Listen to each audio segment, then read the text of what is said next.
petit peu d'émotion. Hein. J'ai été dans cet amphithéâtre à suivre des cours aussi.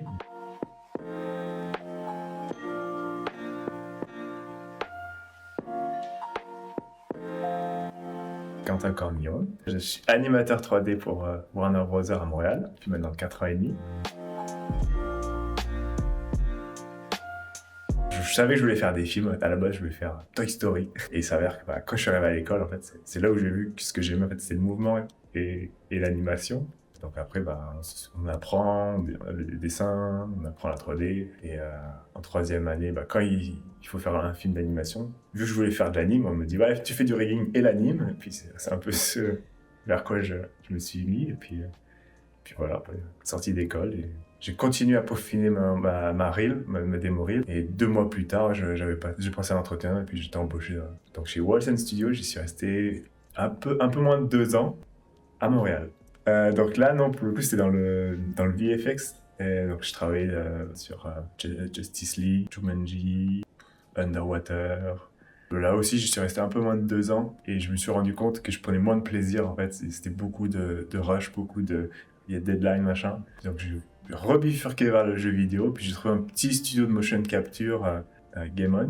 Quand le Covid est arrivé, ils ont laissé partir la moitié du studio. Mais à ce moment-là, je travaillais déjà pour Warner Bros. Mais en outsourcing. Ils ont embauché ce studio-là pour les aider sur leur jeu. Donc bon, je leur ai dit, j'ai plus de travail. Et puis vu que j'avais déjà été formé, on t'embauche direct parce que nous, on a besoin d'animateurs. Et ça fait 4 ans et demi. La passion est toujours là. Des hauts et des bas, comme dans toutes les industries ou quoi. Mais pour le moment, Warner se porte bien.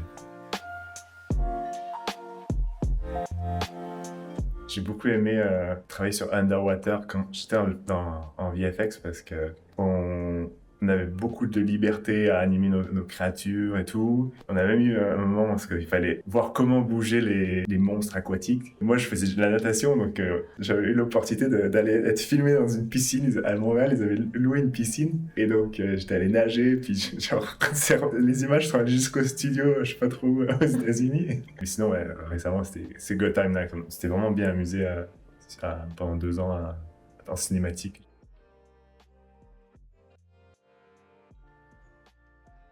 Jeux vidéo, là, j'ai commencé en cinématique, puis là, après Gotham Knight, je suis en gameplay maintenant. Et c'est vrai que moi, j'aime beaucoup la cinématique parce que tu fais tes plans caméra, donc tu mets en scène, tu fais vraiment tout de A à Z, en fait. Tu récupères de la motion capture, tu places ton layout, tes personnages, et t'as vraiment beaucoup de liberté. Il y a de la pression, c'est sûr. On fait un métier qui demande beaucoup d'attention, beaucoup de rigueur. Après, c'est sûr qu'il y a toujours ce moment-là, quand tu vois ton nom au générique, t'es un peu fier. T'as donné de ta personne, de ton temps, et tu t'es beaucoup investi. Des fois, oui, il y a trop de travail qui vont aller à la poubelle parce que le directeur a décidé que c'était pas ce qu'il voulait pour son film. Mais voilà.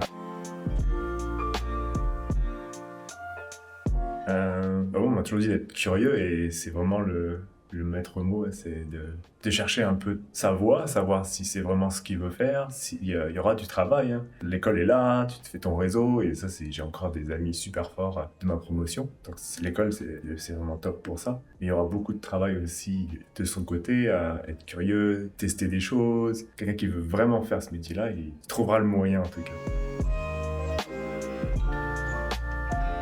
Et dans notre film de 3e année, donc on avait l'accès aux salles, donc on passait 24 heures sur 24 ici pratiquement. Et il fallait vérifier que les rendus se fassent sur les ordinateurs, donc régulièrement, il y en avait un qui restait, qui passait, puis des fois on restait à plusieurs. Et j'ai un collègue qui s'amusait à mettre la même vidéo YouTube sur tous les écrans, avec les lumières flash multicolores, violet, vert et tout, avec une musique, et puis on dansait sur ça. Je pense qu'il y avait un peu de fatigue qui jouait avec ça. Mais Clément, si tu te reconnais, c'était très drôle.